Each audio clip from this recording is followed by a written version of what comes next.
Hello everyone, your host here, Tyler Smith.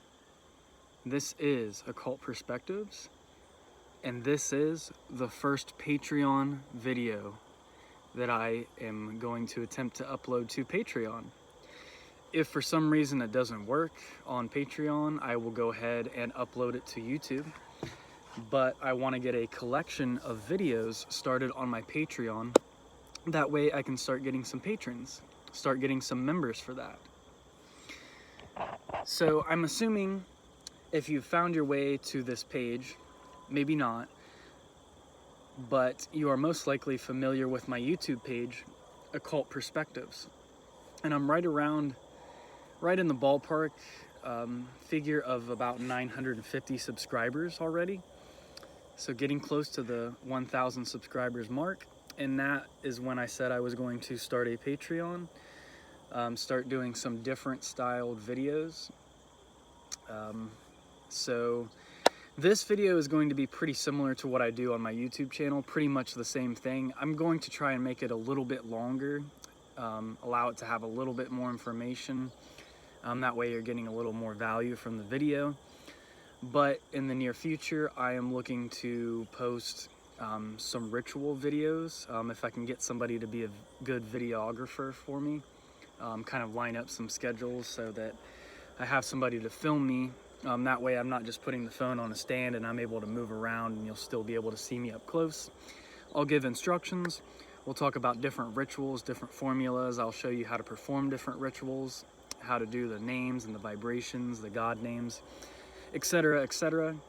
The first video on that will probably be the lesser invoking ritual of the pentagram, because that's really the only ritual I've been doing lately, pretty sparingly. I invoked Uriel yesterday and Sandalphon, some earth energy. Been working on grounding a lot, kind of getting back to square one. So I think earth is a really good element to work with. And Uriel is a really good angel if you want to manifest some material goods. I know my fiance, she was in need of a car really bad, and we did some meditation, just some real brief, like maybe 20-minute meditation work with Uriel, like one night. And then the next day she ended up getting a new car. It was pretty much a really good price. It was a really good bargain. It was in good shape, and the person just happened to be an engineer himself. So he knew that, he knew enough about the car that he was able to communicate all of the things that needed to be communicated, and we got it the next day after working with Uriel. So that goes to show you right there, if you're wanting material manifestation, physical things, Archangel Uriel is a really good angel to work with, and then Sandalphon is an earth angel as well. So yeah, I think the Patreon, hopefully this works in uploading, and I'll also be doing, probably in the next couple months, hopefully get some ritual videos up here, so that adds a little bit more value to the Patreon. At first, I'm only going to be charging, $5 a month for the Patreon membership, so it's not going to be that expensive. But, in the future, if there's enough demand, maybe even some more, want to get a little bit deeper, even a little bit deeper with some information, get a little bit more personal, maybe, make it a little bit pricier in the future, but it's only going to be $5 for a while until I get some material posted on here. So yeah, I think that's a pretty good introduction to this video before even getting into the topic. The topic of this video is the true nature of Christ. We all know about Jesus Christ. We all hear about Jesus Christ. Many of us have grown up in churches. Before I get started though, I am going to show you some of the scenery we got going on here. As you can see behind me, we got some, not sure what's growing in the fields. It's becoming fall, so everything's starting to change color a little bit. Really beautiful though. And then behind me, there's this little pond area. It's called the Wetlands, this walking trail. It's only about 8 minutes from my home, which is really close, and it's really secluded. Like, I'm the only person out here. It's really pretty. I didn't know there was a place, with nature and trees and everything that was so close, so that's really convenient and nice. So just wanted to show a little bit of the scenery that I had going on around here. Very beautiful place to be able to record this video, and I'm really, grateful that I was actually able to get out of work early today, which was nice, which enabled me to do this video. So here I am, and let's go ahead and get into sorry I've rambled on long enough. Let's get into the subject matter of Jesus Christ. So, a little bit of background on, myself. I went to church when I was younger. I was baptized, when I was really little. May have even been as little as a year old. I feel like I was a baby when I was baptized. I think I was only baptized once. I don't know that I was ever baptized again. But, was raised in church. There were a couple of different churches I went to. I apologize for the coughing, too. I got the flu or something these past couple weeks. When the kids went back to school, they brought back the sickness, and then the cough got me for quite a while. But anyway, church. We grow up in church. I went to an Episcopalian church. I don't know what they call it. I don't think it's a deacon, but I would be the candle boy, and I would carry the cross into the church service. So I would light the candles, put the candles out, and carry the cross into church. And at that time, of course, as a young boy, I didn't know any of the symbolism that was going on. I didn't know what magic was. I didn't know any of this stuff. So to me, church was just kind of this lame thing, and I knew it was a way to kind of socially condition people to be a little bit more subservient. And I think, a lot of people, they just hate the idea of church. And really, I'm not a big fan of church because of how much it mind controls people. But let's look at it at the flip side for a minute.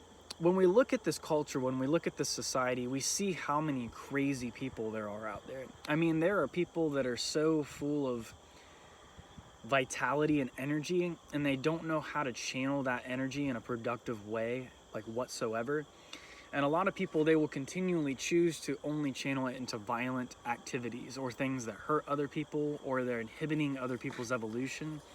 Those kind of people, they need church. They need some kind of system that's going to make them face themselves, make them feel guilty to some capacity, because they need to do that inner work.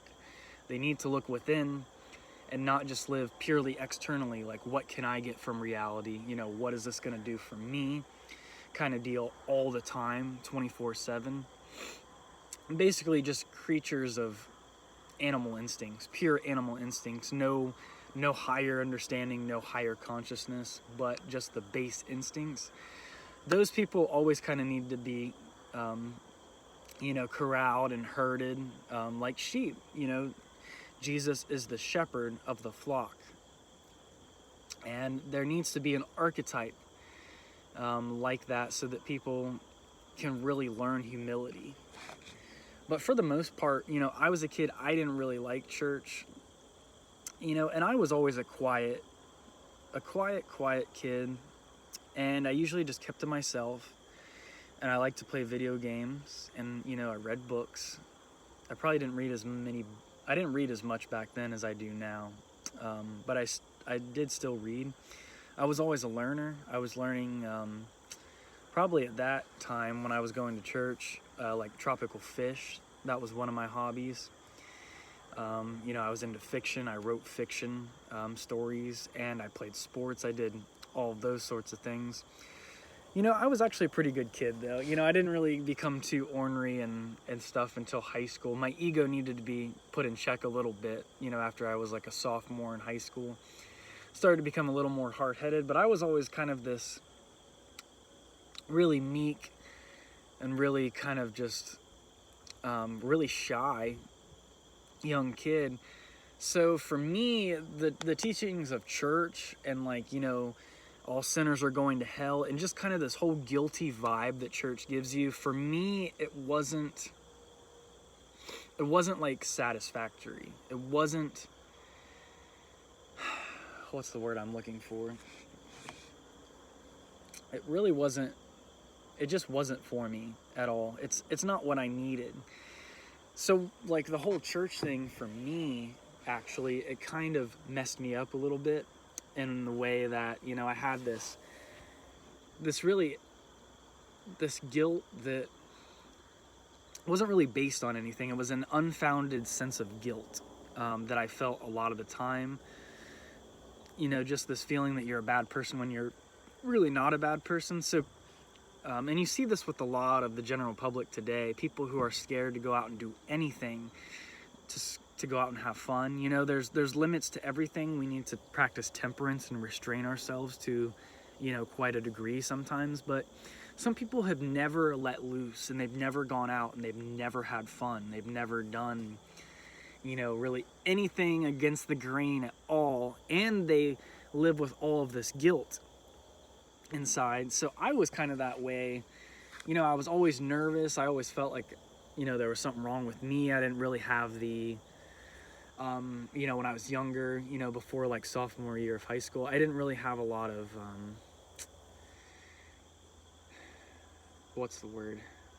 I have so many words in my memory bank, it's hard to pull up the right ones sometimes. I just didn't have a lot of confidence or self-esteem when I was younger. And, you know, the whole Christianity, the whole church thing didn't really help with that too much. So it kind of kept me bound and constrained and restricted. And I'm sure that was the case. You know, I'm sure a lot of you can resonate with that as well, especially if you were raised in church. So it wasn't really until later in my life until I was able to put aside the church, you know, thing and be like, you know what, look, this isn't really for me. I was able to stand up more for what I wanted to do. I'm like, I don't want to be here anymore. I don't want to go to church. I don't see the point of it.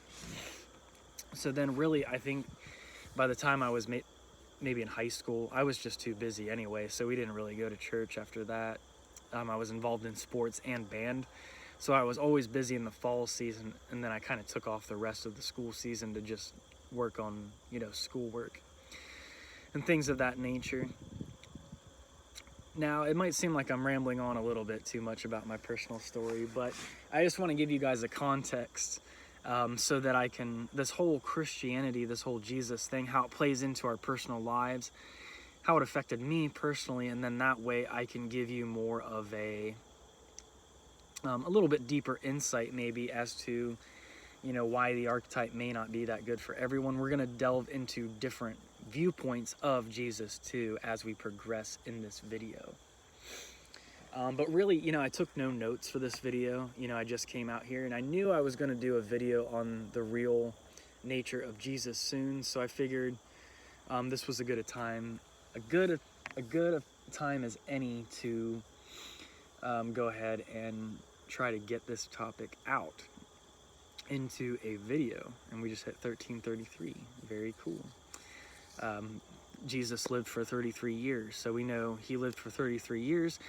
There's 33 degrees in Freemasonry, and then there's, some people say 32. I'm not sure if it's 32 or 33 vertebrae in the spinal column. But there are a lot of symbolical significances with the number 33. It is a very magic number. So I think 32 is it 32? That's right around where the freezing point is, actually, where things start to freeze is 32 degrees. I want to say that's right. Don't quote me on that. 32, 33 degrees. So that could be another symbolical significance to the 33. And also in Dante's Inferno, there are 33 cantos, and I think there's only 32 cantos in Purgatory and Paradiso. So Lucifer, or Satan, is kind of that missing link in that, if you look at it from that perspective. So 33 degrees. Maybe that degree of existence, that archetypal degree, has a very, it's a very like Luciferian or light bearer type number. So that's kind of what I get from it as well. As soon as I start telling people about the number 33, they tend to synchronistically see the number 33 pop up a lot in their life. So yeah, church, I mean, it just really wasn't for me.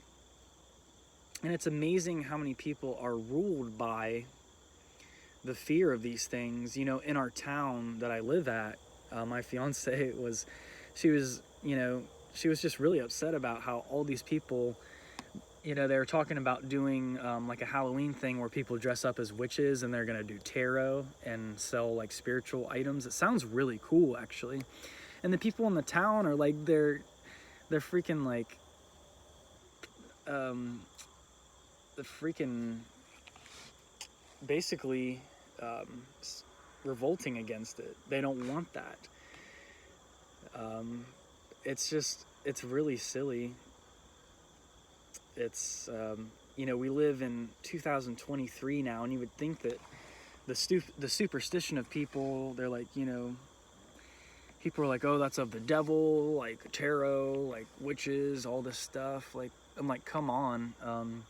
It's like they're protesting it so heavily, and it's like, what is it, like, how is that going to hurt you, first of all?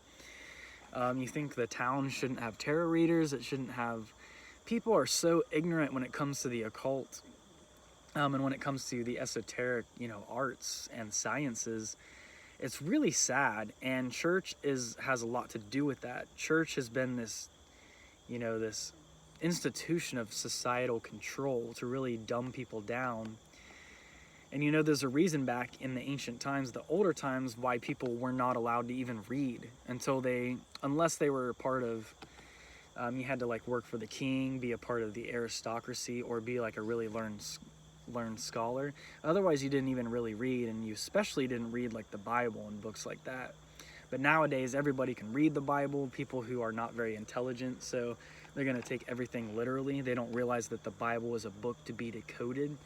So that in and of itself is really scary. So you've got all these people protesting the idea of tarot cards, all of these like occult things, which occult just means hidden. It means concealed. So it's really silly to me.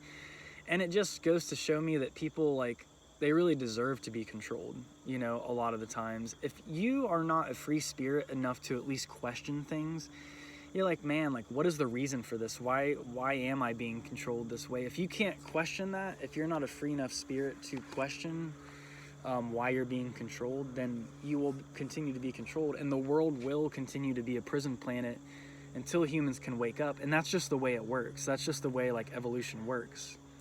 So it's meant to be this way. It's meant to be designed that way. It's not even really against natural law. Now the humans and the individuals and the spirits who do want to further their evolution, their consciousness, gateways and doorways will be opened up for you, especially when you go through like initiations and things of that nature. But there's also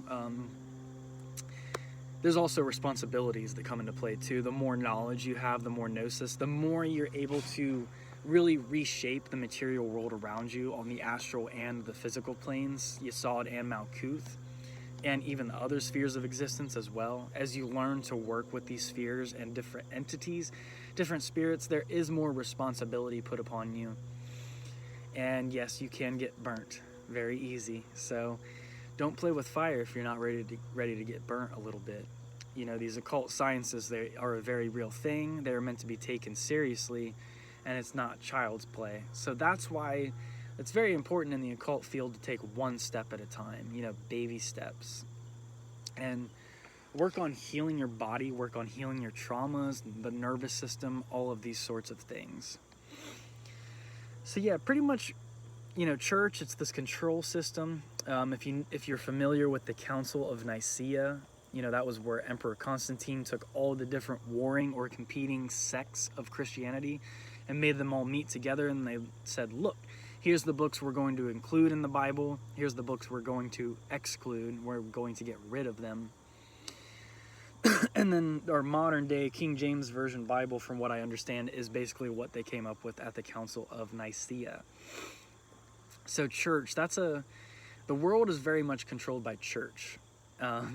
Still to this day, the Catholic Church, and, you know, even orders like the Jesuits and stuff like that, the Society of Jesus, which is supposed to be all about the bloodline of Jesus and the energy of Jesus, which is really about love and light and peace. And we're going to get into that in the second half of this video, the archetypes of Jesus and how you can overcome the archetype, and also how you can utilize the archetype properly in a proper context in your own life. But, you know, the societies like the Jesuits, things of that nature, you can look up a Jesuit oath that they take, and it's actually really creepy. Like, they're a pretty violent secret society, and it's really kind of creepy. I think Donald Trump actually went to a Jesuit school, so like the Jesuits are still kind of prominent. It's very interesting. I know Bill Cooper in his book Beyond a Pale Horse, he talks a lot about the Jesuits, but yeah, they're kind of this really dark society that they basically work for the Pope, and it's like the Pope's warriors, or those who protect the Pope at all costs, and it's about the one true bloodline of Jesus, which is giving into the idea that it's really just one bloodline of people that has the superpower, and the popes and stuff, they're all supposed to be related to like Saint Peter or like one of the apostles. It's that continuation of that bloodline. But I'm going to tell you right now, the Pope, there's nothing special about the Pope. Every single human being has the same link to the divine. There is no middleman between, you know, the Pope is not Christ's vicar on earth. You know, that's total bullshit.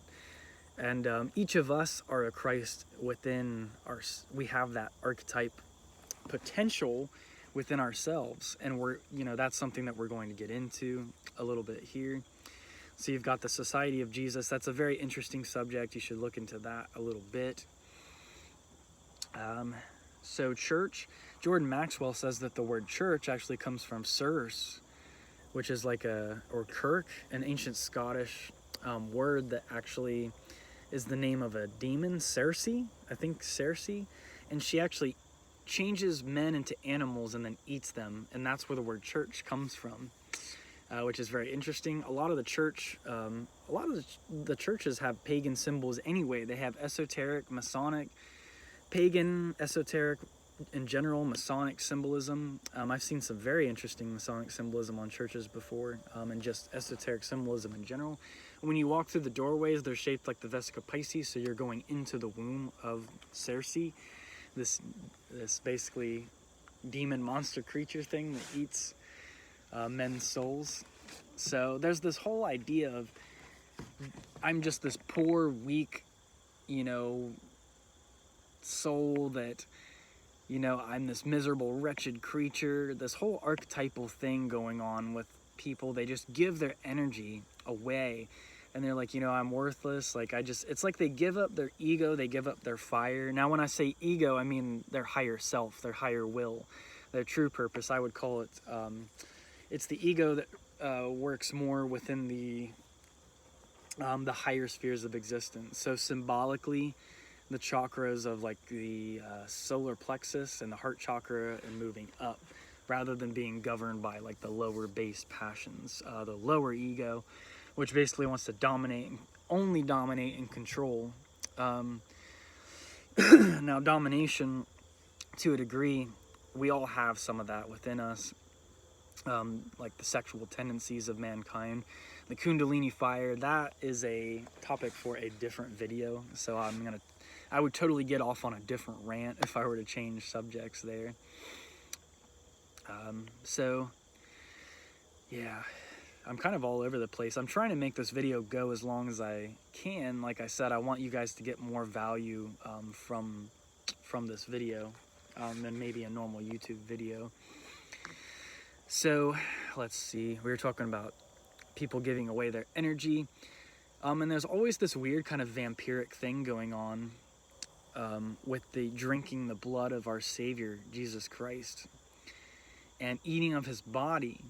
It's very strange. The only time, and I don't know if that's really even the ritual that they performed at the communion, the Last Supper of Christ. That's what communion's supposed to be based off of, as far as I understand it, is,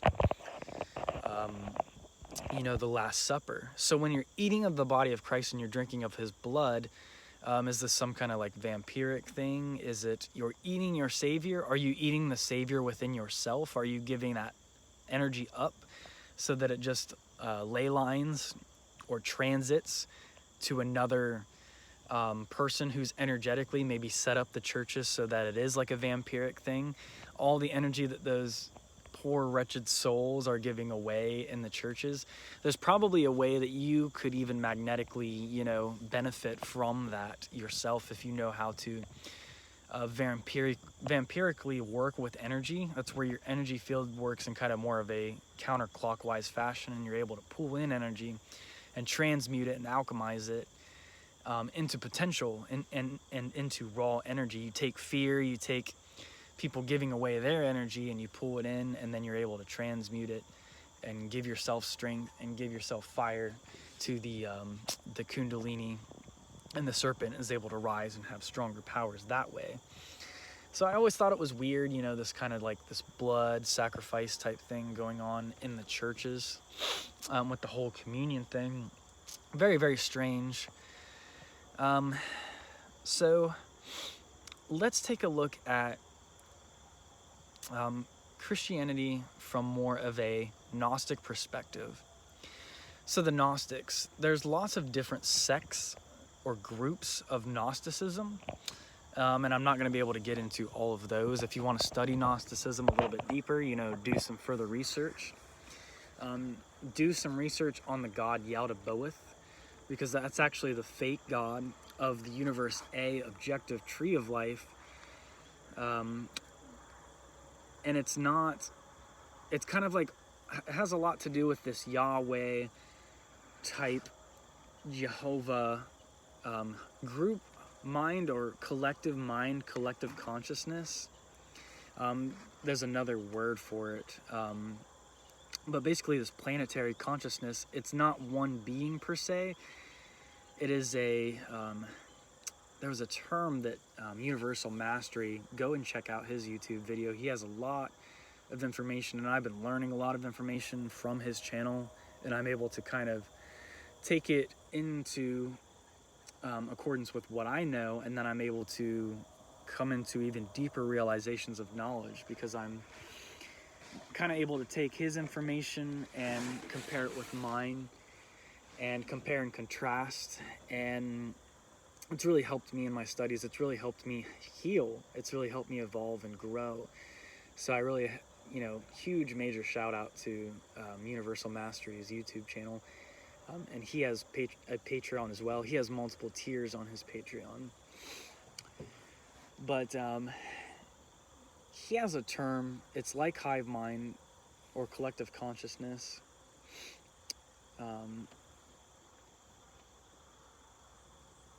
Mass collective, that's not it either though. Where he's talking about, it's a collective consciousness that makes up like the deity Jehovah anyway, what it is, and it's extraterrestrial consciousness that represents the positive polarity, but it's on this realm of existence doing that work, but it's kind of it comes out of balance a lot of the times, and that over masculine deity type energy, as we see in the Bible with like Jehovah, he's this angry storm god, he's this jealous god. It's very much in line with this archetype of Yaldabaoth, because he's the god that forgot that he wasn't the real god, the real source. So he's kind of this demiurgic. It's very much in line with like the demiurge. There's so many different versions of the demiurge, you know, that I've read and heard about. So that's kind of a whole topic in and of itself that I'm not really going to get into. But demiurge to me is really kind of any being that claims to be a god or whatever, that's not like the real, it's not the real source. It's just a inferior deity that is very powerful, yes, but it's not the true god. So you've kind of got this overall archetype of angry, jealous god kind of deal going on. And this takes place in the Bible, and it's kind of the Old Testament God. And then you have this Jesus Christ, this being of pure love, and it says, forget the old law and know the new law, the law of love. And, you know, Crowley, he says, the new law is do what thou wilt shall be the whole of the law. That's actually more of the proper understanding, I would say, of the Christ, you know, love thy neighbor as thyself. You've got the 10 Commandments. Well, the 10 Commandments, that's Old Testament. But you kind of get this idea in the New Testament that the Christ it's more about love. It's more about unconditional love, forgiving, you know, your enemy, turning the other cheek, this whole thing, which the world really needs that kind of archetypal energy in many instances. We just hit 30 minutes and 33. That was pretty cool. But this archetype, it can also get out of hand too. And as we see in the world today, people use Jesus as a scapegoat. They're like, oh, I can make as many mistakes as I want. Like, it doesn't matter. Like, I'm going to be redeemed anyway. Like, Jesus is going to forgive me. So Jesus almost becomes this like stepping stone, or this excuse to not do the real work, to not do any self-integration or any self-reflection whatsoever. So you have a lot of souls out there that just think they can do what they want. They can go to war with whoever. They're like, well, you don't worship Christ, so you're the enemy, blah, blah, blah, we're going to kill you. And there's just this general idea so often of Jesus is the only way. Like, Jesus Christ, it's the only way. Like, if you don't love Jesus, if you don't accept Jesus into your heart, you know, you're going to go to hell or whatever, you know, forever. Like, all the old gods, all Osiris, all that stuff, all the deities, you know, of course, that have the same birthday, December 25th, born of a Virgin Mary. All of these different connotations. If you want to check out more about that, look up Zeitgeist, the documentary.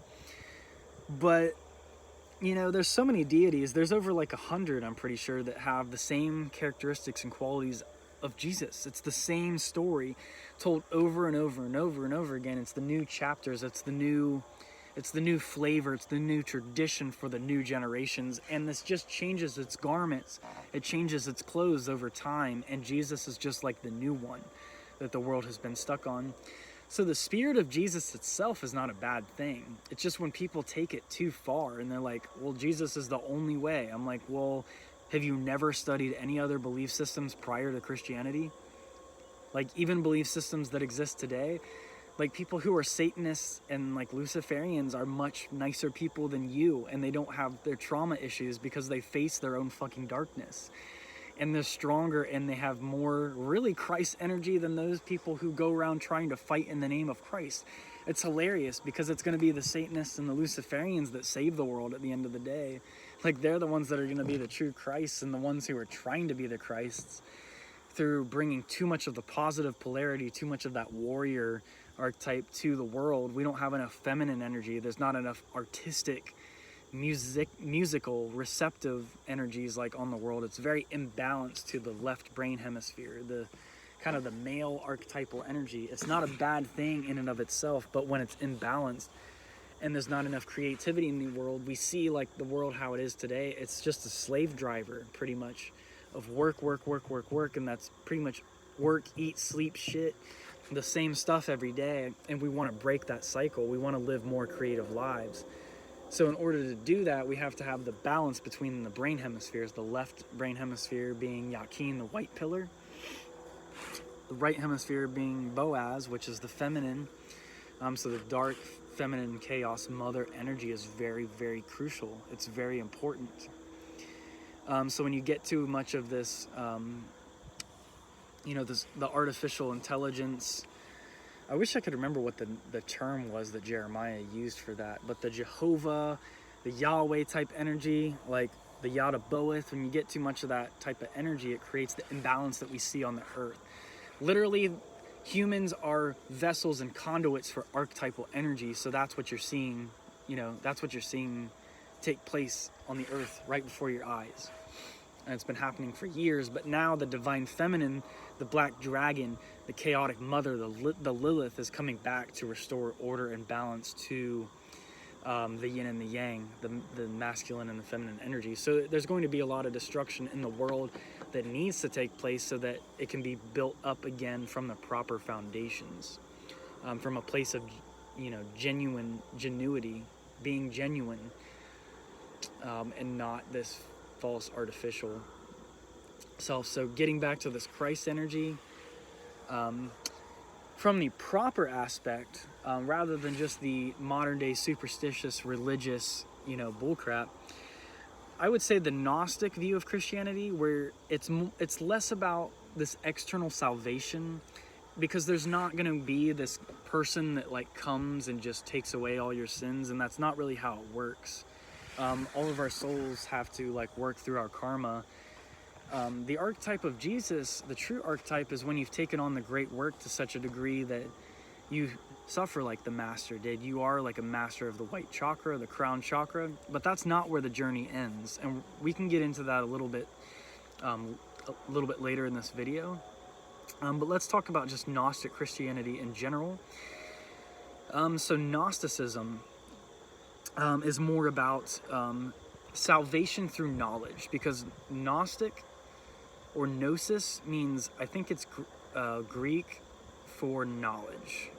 I want to say it's Greek, or it could be Latin. I think it's Greek though. So it's actually more Luciferian in nature. Like Gnostic, anytime somebody says Gnosticism, it means salvation through knowledge or inner knowing, inner understanding, rather than an external savior where I'm like, oh, I'm this stupid, poor, pitiful creature, like I know nothing, like there's no salvation for me, like unless it's through you, Jesus. Like just this whole bullshit. Now, I'm not saying to disrespect the Christ energy, but sometimes you will have to. I know there are people who blaspheme in the name of Jesus. They will purposefully blaspheme against Jesus to eradicate the Christ archetype from being in their life or their existence, so they're no longer being drained of energy to be that vessel of light for other people to such a degree, because the world will tear you apart. There are many people who have fallen into what I would call the good shepherd archetype, or just the good shepherd in general, and they give way too much of their energy. I've seen this so many times in my life where people they sacrifice and they sacrifice and they give and they give and they give. And yes, there's a time and a place for that. There's certain people, especially our children, that we should be that way for, our very close loved ones. But when we're that way for everyone, or we're that way for people who don't treat us with equal love and respect, and, just not as equals, and we're still giving away that energy, we're still just being vampirized of our energies, that's when it's time to just cut off the, maybe the Christ type energy. You need to focus more on Luciferian type energy to pull the energy back towards you, more of that feminine magnetic energies. But anyway, kind of getting away from the topic, I just wanted to get that out. I'm kind of like covering all of these different aspects as I'm thinking of them, since I don't have like notes. So I'm just kind of channeling the energy as it comes. That's usually how my videos work. Anyway, so Gnostic Christianity, it's more about knowledge, gnosis. You get into alchemy, knowledge of actual alchemy and knowing how to break down substances and rebuild them into new potions, elixirs. And not just physical alchemy, but inner alchemy as well, to me, is the most powerful alchemy. That's where you can alchemize yourself. You learn how to heal yourself. You learn how to transmute energies and take negative dark matter energies and convert them into power for yourself, and also ways to manifest things in your physical realm, rather than just giving up the energy and it's being transferred to somebody or something else.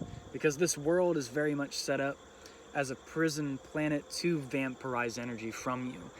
So the smarter you can be about not giving away your energy so freely, you can hold on to the energy, and in that way you become stronger. And as the kingdom, as the king or the queen of thyself, you are the owner and the authority of your own kingdom, the kingdom within. So Gnostic Christianity, it's about illumination, Illuminati, which just means enlightened ones. I've done a video on the Illuminati and the true nature of that on my YouTube channel if you want to check that out.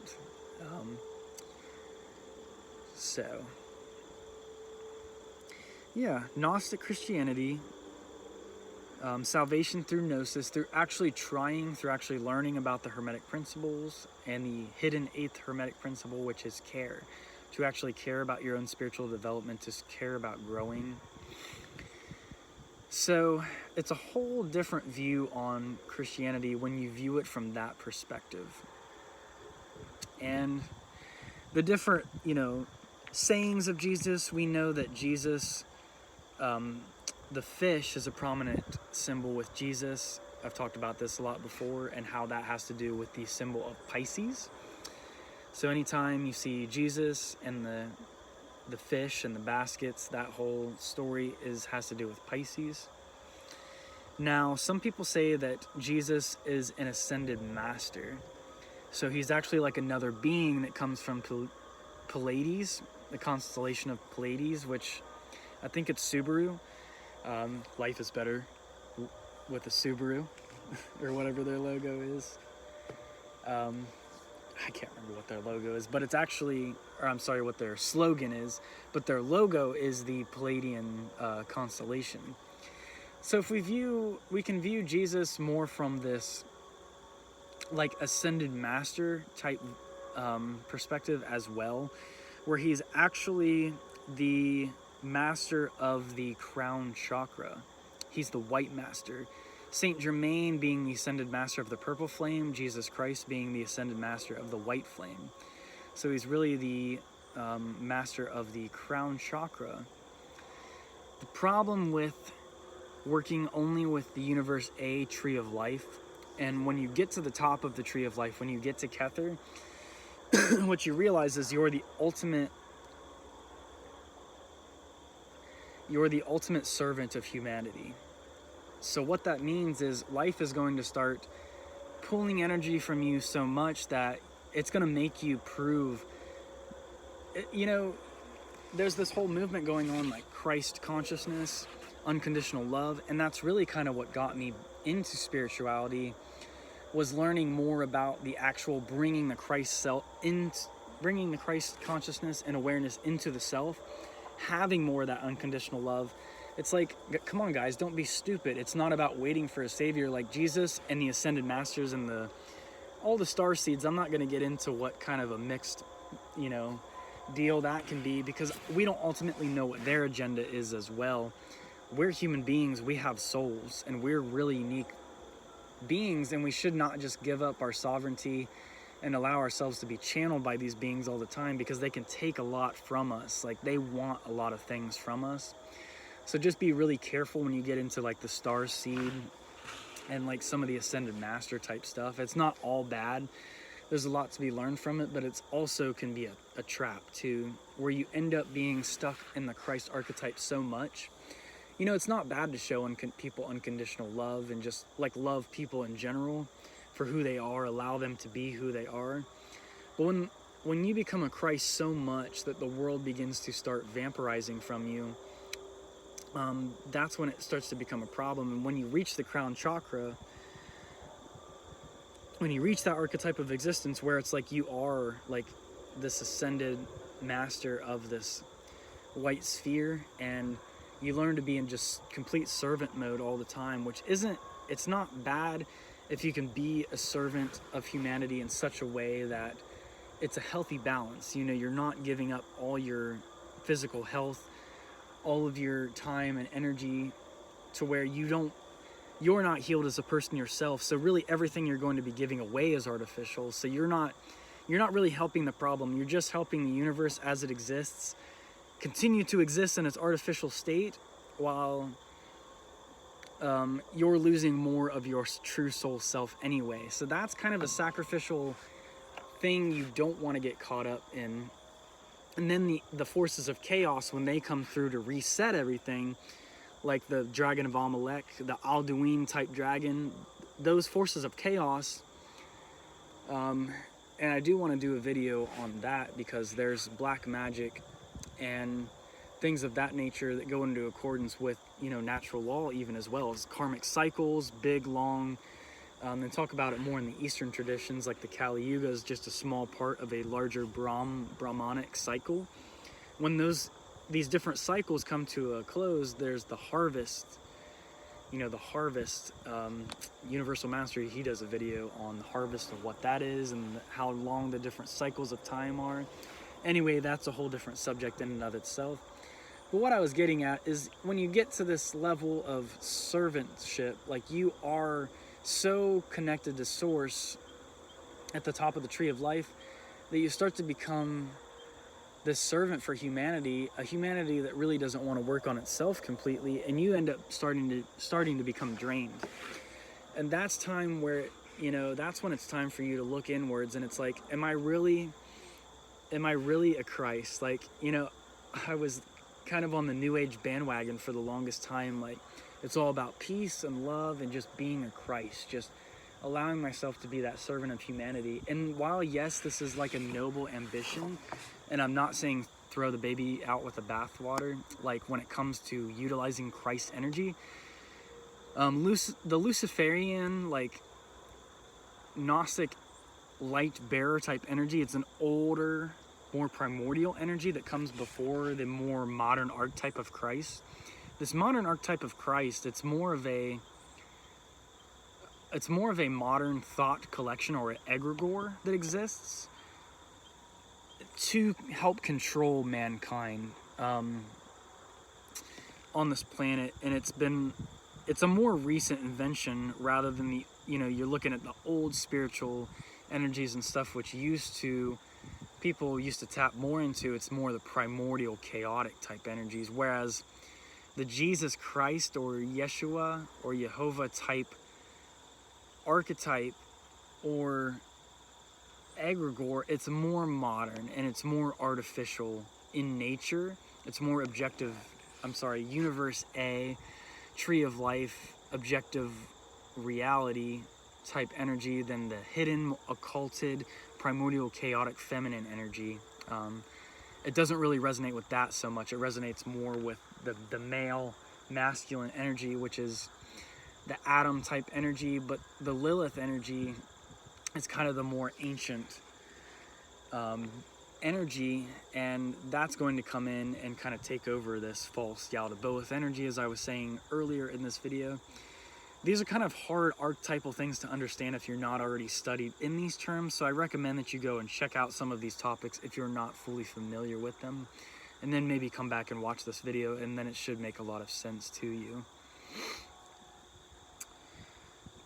So yeah, when you become that ultimate servant type energy, it can become very draining. You can start feeling the candle burning at both ends, and then that's when you have to really ask yourself, as I did, it's like, am I really a Christ? It's like, no, I'm a human being. Like, I have feelings, I have lust, I have desires, I have ego, I have all these things. And then there was kind of this fall that took place from the top of the Kether, but it's allowing me to now explore the darker regions of self in such a way that I'm really digging into the roots, and I'm not just trying to be this totally false white knight of light anymore. It's not all about love and light and peace. It's sometimes there's these darker things, and the more we face them, what's ironic about this whole thing, and kind of, it's like a conundrum, or what's the other word? Paradox. It's so paradoxical, because the more we work on our internal darkness, especially those who work through like the Qliphothic realms, which I've never actually worked through them consciously, but I have definitely had Qliphothic moments in my life that have transmuted me in such a way that I've come into an understanding of those dark archetypes quite a bit. But it's so funny, because the more you work with the dark side, the more it enables you to be a genuine light bearer, a genuine Christ, rather than trying to be this false Christ where you become kind of this weirdo. Like, your sexual energies, you've really turned off your true self so much that you have no control of your sexual energies. You have no control of and that's where what we see happen in the Catholic Church, and a lot of these priests and stuff. They're creepy dudes because they never went out and lived life. They never processed their emotions. They held everything in, and they did everything they were told to do, and they never went out and had healthy relationships with people their own age. And experimented with their sexuality and experimented with their emotions. And this is so valuable and so important.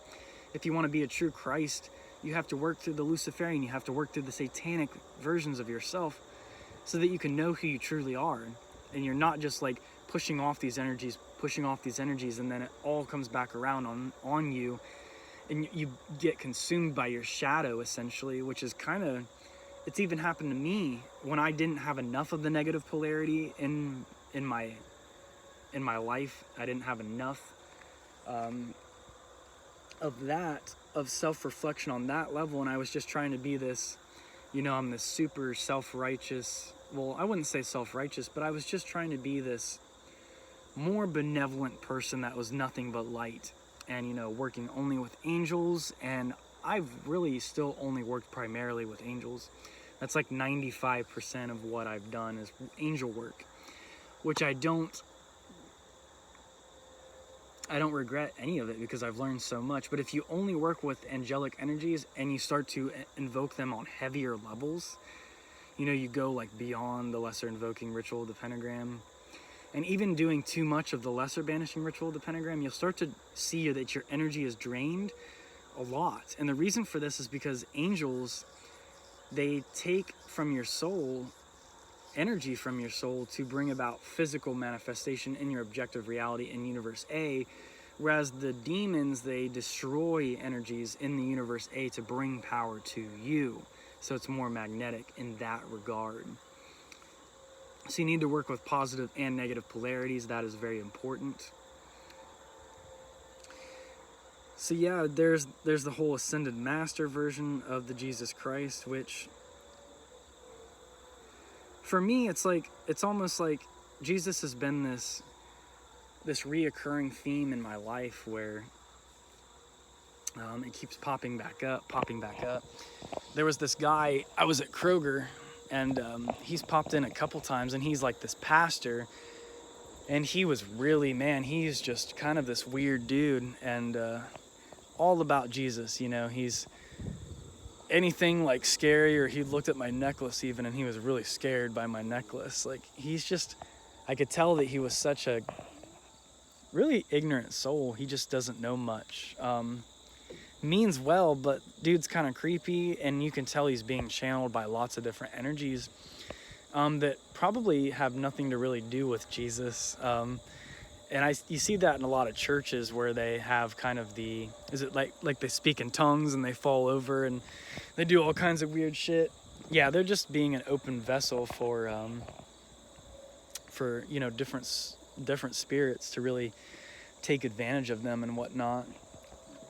So I think I pretty much covered, I'm not going to go too much longer in this video. I've hit 53 minutes already, but I think I pretty much covered everything I wanted to as far as the Jesus Christ archetype. And for me personally in my life now, I am at a point where I'm able to like graduate from that archetype and then move onwards. And I'm moving into more of like a Luciferian degree of understanding, which I have been for a while, because I did play into the fear. There's been times where I've been really, afraid before, and, I've called upon Jesus before, and there's nothing wrong with that. But we don't want to just have to fall back on Jesus all the time. And, as soon as we do something wrong, like, Jesus, help me, Jesus, save me. Like, in those times of turmoil, in those times of trouble, in those times of stress, if you can really just say to yourself, look, you are the source. It's going to be okay. Even if you were to pass in this moment, even if you were to die, it's like you are source anyway. Like, you were manifested here for a reason. There's much deeper implications to all of this than any of us can fully know or understand here in our mortal vessels. But what we can know is that the universe has us here for a reason. There's a reason why we are experiencing this, and we're meant to be here right now. We're meant to be here. Another thing I did forget to mention about Jesus as well is in the later degrees of the Illuminati, and some of the higher degrees back when, you know, Adam Weishaupt, he, I think maybe he was a Jesuit too. And I can't remember if I mentioned early in the video, I think Donald Trump went to a Jesuit school. So the Jesuits are still kind of prominent, but yeah, they seem like a really kind of creepy organization. And the Society of Jesus, it's funny because they're so violent, and that's like not what Jesus really taught at all. But in the higher degrees of the Illuminati, as I was saying, you find out that Hiram Abiff, which is the main